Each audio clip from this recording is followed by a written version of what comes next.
quelle est l'intensité de ta soif de Dieu? C'est ça. Tu dois mesurer ta santé spirituelle comme pour la température. Il y a le thermomètre. Tu prends le thermomètre pour mesurer quelle est ta température spirituelle. Et parfois, le thermomètre te révèle que ta température est élevée, tantôt qu'elle est basse ou qu'elle est normale. C'est la même chose pour la parole de Dieu. Alléluia. Amen. Tu dois donc utiliser le degré de la soif qui t'anime, le degré, l'intensité de la soif qui est en toi, la soif des choses de Dieu. Quand tu perds le goût pour les choses spirituelles, sache que tu es déjà un candidat pour l'enfer. Quand tu perds le goût pour les choses spirituelles, quand les choses spirituelles ne t'intéressent plus, tu viens à l'église comme ça, tu es dérangé. Pendant qu'on prêche comme ça, tu es ennuyé, tu dis mais pourquoi le pasteur ne fait que parler comme ça? Il faut que tu regardes la montre, tu t'impatientes, tu dis qu'il faut que le pasteur arrête vite la prédication. Pourquoi? Parce que tu n'as plus soif de Dieu, tu n'as plus le goût des choses spirituelles. Mais tout à l'heure, je vais te prouver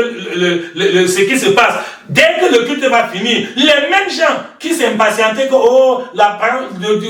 l'enseignement prend trop du temps, les mêmes gens auront du temps pour causer là dehors dans la cour, pour bavarder, pour faire des commentaires inutiles, pour faire le congossa, les commérages. Ils ne seront pas pressés même un peu. Non, dans ces causeries inutiles, les gens sont à l'aise, ils rient, ils sont vraiment contents, ils peuvent passer des heures et des heures.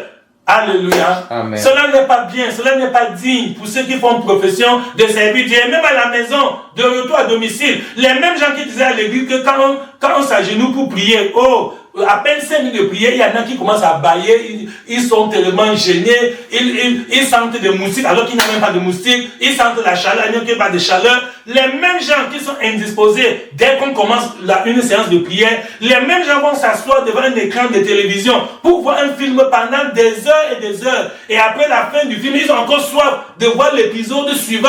C'est ça, la soif des choses du monde. C'est ça qui éteint la soif de la spiritualité dans ta vie.